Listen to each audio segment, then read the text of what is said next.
Hey everybody, this is Mark coming to you from my bedroom.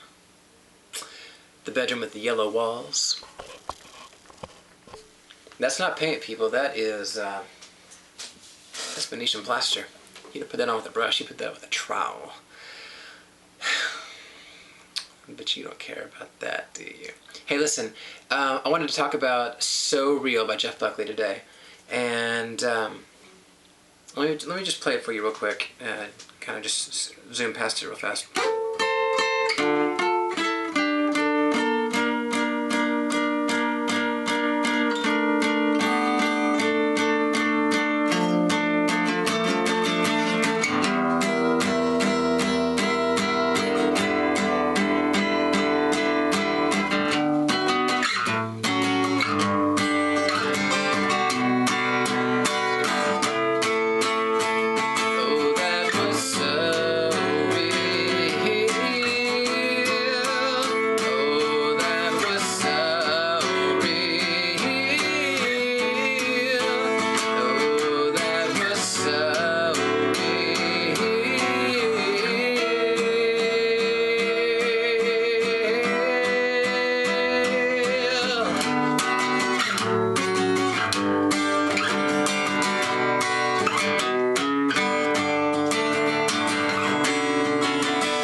Anyway, that's the basics of the song. I left one or two little things out. But what I wanted to do here with this first video is just kind of give you an introduction to the song and to a couple of the fingerings in particular. And the first, I wanted to give you a couple of associations to help wrap your mind around how to get your fingers into the places that you need them to be. And the first has to do with this little kind of instrumental beginning.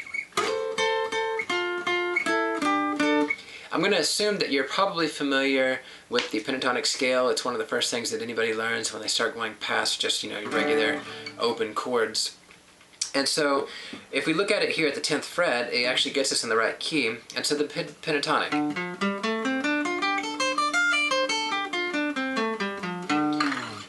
The idea being that you can play this sequence of notes in a number of places around the fretboard, and you know, in different places that you play it, it requires different fingerings. And this particular fingering, and then the other half of the equation is that you can slide in between, into and out of these different forms. You know, form 1, form 2, form 3, whatever. And so out of this particular one, this is the first one that most people learn, and at least it seems to me.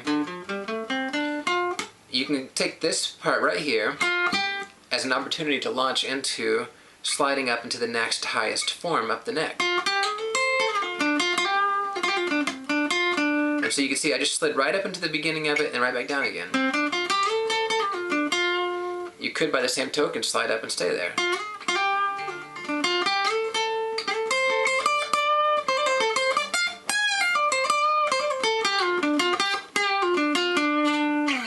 So anyway, if you were to do that, you're finding yourself sliding into that particular formation right there. And that's exactly what's happening at the beginning of the song. And even by the same token, as you reach down to this fingering, that's also out of the same scale. They're both right there. And so that's picture number one that I wanted to give you. Picture number two has to do, that's not two, picture number two has to do with the actual chords throughout the song, really. And I want to tell you about it like this. Just like a lot of you are familiar with the pentatonic scale, a lot of you are also familiar with the idea of bar chords and of power chords. Just one of the most common chords used in rock music.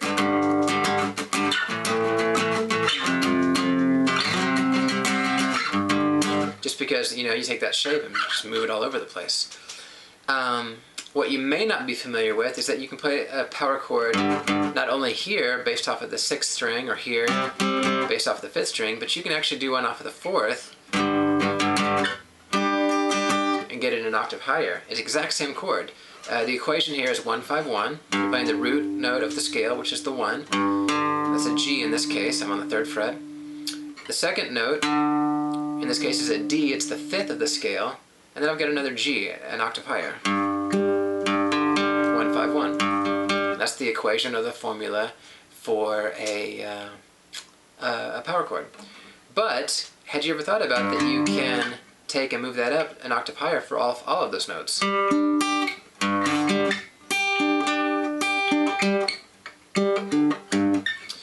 All you got to do from this original equation is where my pinky is now. Put your index finger there.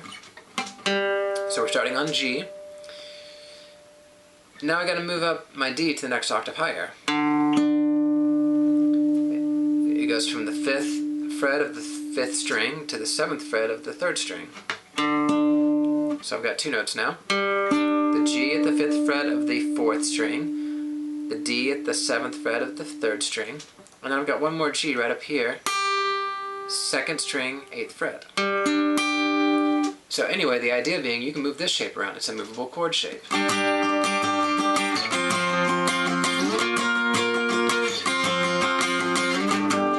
I discovered this a number of years ago and it's been very helpful to me. You know, let's say I was following a chord chart and it was just G, C, and D. I could opt to just play regular, you know, open chords.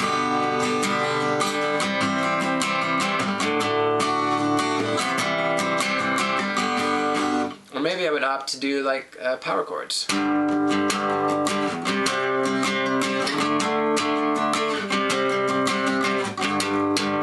But I could also, let's say maybe I was playing a lead guitar over somebody else's rhythm. Maybe I want to kick it up an octave to kind of make it stand out, to add some more flavor and variety and color to the song.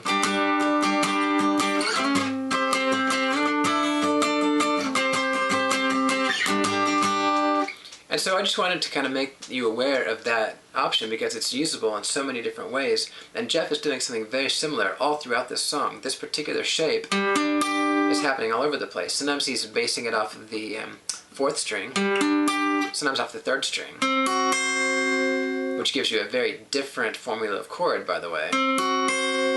As you can hear, it's a very discordant. But anyway, if you can take that as kind of the basis for these chords, and they'll be doing other things with our fingers, like this free middle finger will create a bass to kind of manipulate and alter the chord just a little bit. But the root of the chord, or I should say the basis for the chord, is that shape that you can move around. And so it's not only useful in this particular song, but in many other songs that you might play, and especially that you might improvise over. So anyway, that's the introduction. So Real by Jeff Buckley. Again, my name is Mark. Thank you so much, by the way, all of you for coming and watching these covers, these lessons, and I really appreciate the comments that you've been leaving me, the good feedback about how the lessons are helping you out. I'm so glad for that. So if there's more songs that you'd like to know, you know, let me know in the comments. Maybe it's something I can put together for you, and or if there's something that you don't understand about the way I'm showing you these things, let me know. Ask questions, and if I can, I'll clarify it for you. By the way, if you notice, right up in the top of the screen at the description, the video description, I'm going to put a link to a place where you can download the tablature and the chord chart for this particular song. So if something doesn't make sense in the video, take a look at the sheet music, and maybe that'll help you flesh out the ideas. Okay, thanks so much. I'll see you in the next lesson. We'll take a look at the intro.